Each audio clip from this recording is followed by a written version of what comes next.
Because whether you're sending money from the US, UK, Germany, wherever, timing is everything. But here's the truth most people don't talk about. You cannot time it perfectly.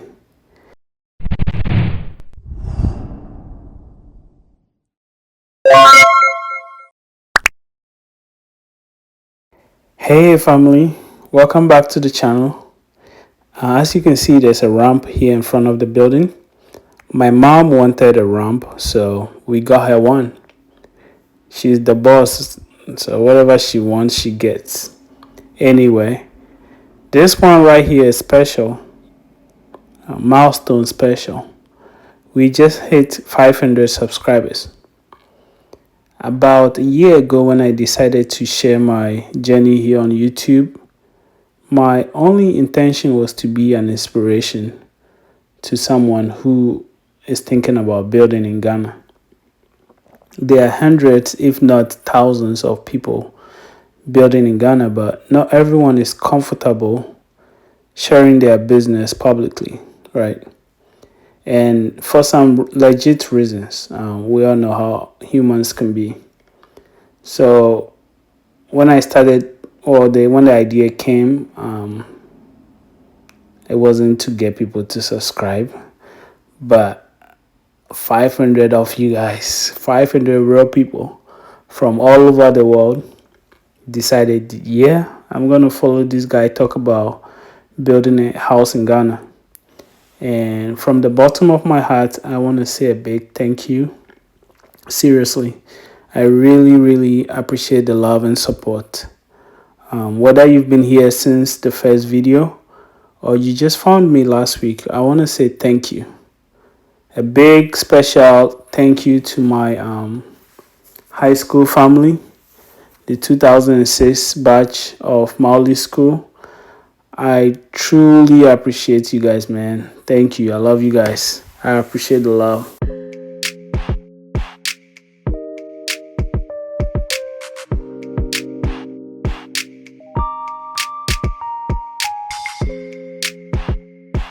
Alright, let's dive into this video. So after my last video that I posted about the CD appreciation, I kept asking myself, would I truly, in all honesty, start building a house in Ghana now? And the more I thought about it, the answer was always yes, right? So in this video, I just want to talk a little bit about timing, especially when it comes to building in Ghana and dealing with the unpredictable thing we all love to hate, the exchange rate.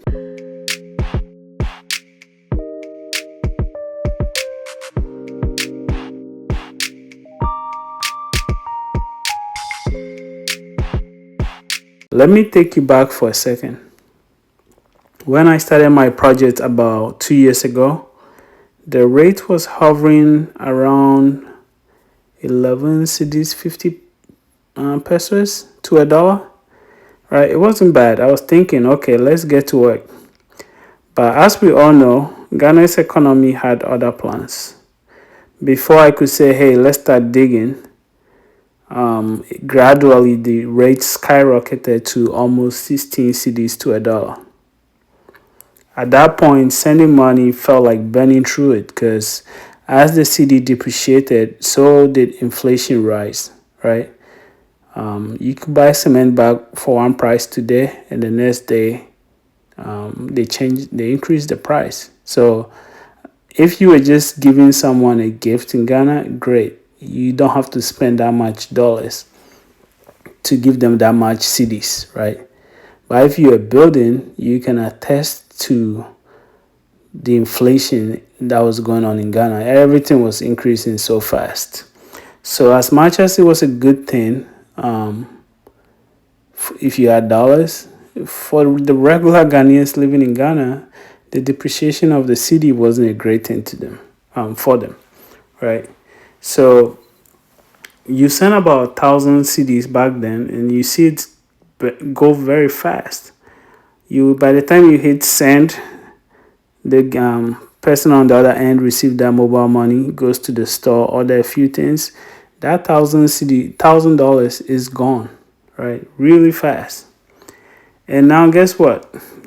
$1 is about what? 10 CDs, 20 pesos, 10 CDs, 30 pesos, right? And that's a big swing. It went from, say, 16 CDs to 10 CDs in a matter of roughly 2 months. That's not just a currency movement, that's like financial mood swings. Okay. I went back and calculated across my entire project my average exchange rate, and I landed somewhere around 13 cedis to a dollar. Now, why am I telling you this? I believe over time, when you start your project, whether you start now or you start later in the future, the rate evens out. The CD has appreciated now.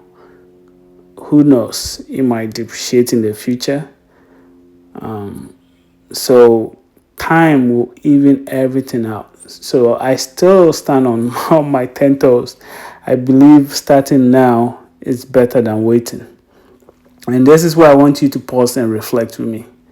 Because whether you're sending money from the US, UK, Germany, wherever, timing is everything. But here's the truth most people don't talk about. You cannot time it perfectly. If I had waited for the best rate, I'll still be waiting right now with a dream and no walls. So this is my message to you. Start. Start with what you have. Don't wait till everything is ideal. Because ideal doesn't exist, only progress exists. Progress is the only thing that is real. Okay? You don't need to build a whole house in one go.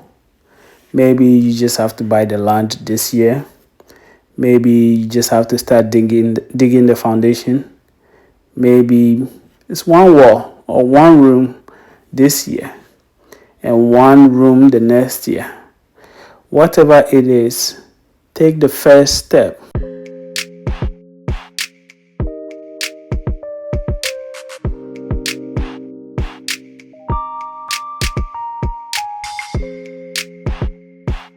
Now, let's talk about progress. I am officially done with what I call phase one of the project. That means the masonry work is complete. Finito. All the walls are up, the stairs is in, parapet, coping, all of that. The structure work is done.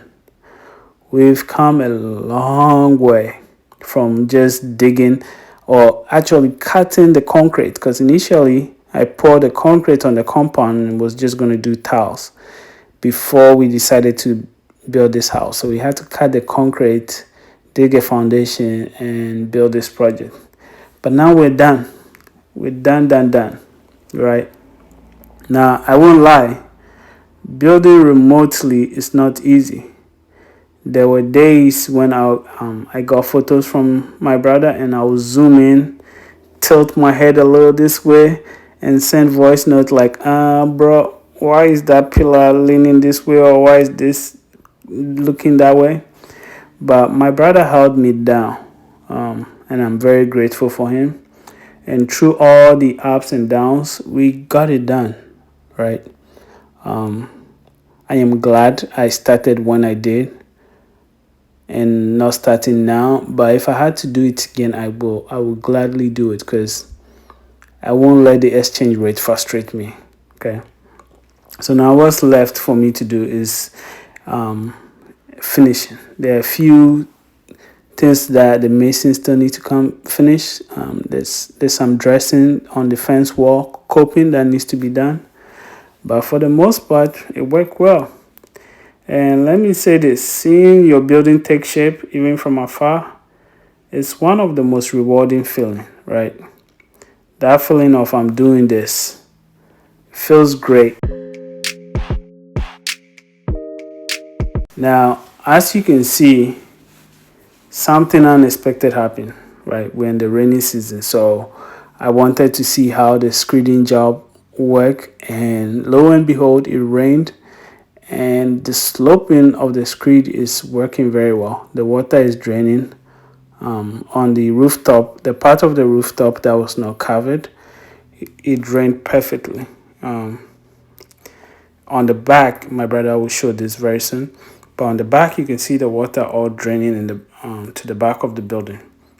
I am going to run pipes on the wall right now. That I haven't done that yet, but I'm going to run pipes on the wall to take that water down. Right for now, when it rains and it rains heavily, that water shoots into my neighbor's yard, and I'm sure he's not happy about that. So I have to get that plumbing work done pretty fast.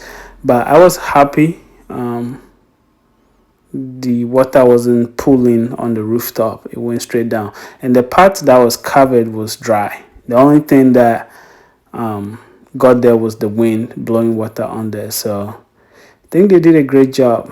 This space will be wonderful once everything is finished. It is wild though, I won't lie. The journey has been filled with some late night decisions, budget curveballs, and unexpected wins, to be honest, because this rooftop wasn't part of the original plan.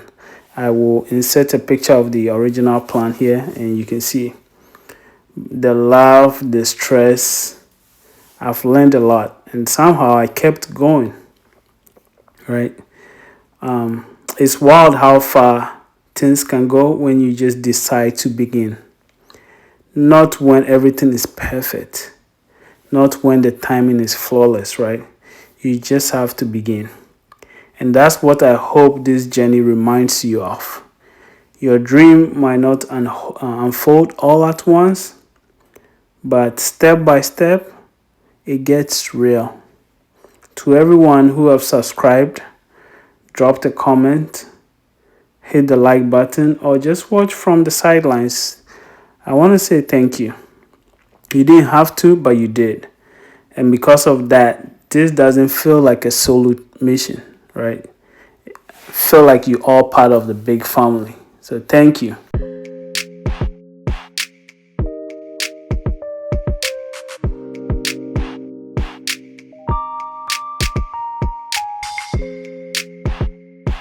I am grateful and humbled, and I mean, to be honest, I'm not done yet. I'm about to go take my summer vacation, so I'm going to pause on building in Ghana for a minute and enjoy summer, spend some time with the family, go on some road trips. I'm going to be in the meantime, I'm going to be working on the fence. The welder is going to do the fence, the new gate for the fence, and then the metal that goes between the wall. The welder will be working on that, and then I'll be working on electric fencing. I have the rods in the fence, so I just put the wiring around it. But yeah, and I'll just do those small stuff, and after summer I'll get back into it. We'll do the wiring, do the POP, and then I'm gonna, reach out to my man Ghana Bakweku and see if I can get my windows and tiles and doors and all that. So I can't wait till I get to that stage, but I'm going to do all the little things first before I reach out to him. But yeah, if you've made it this far into the video, first of all, you are the real one. Hit the like button, subscribe, and if you haven't already, remember your dream home is waiting on you, one step at a time, one block at a time, one decision at a time. My name is Michael. This has been my journey, and I hope it inspires you to start yours. Until then, catch you in my next video. Peace and blessing to you all. Bye-bye.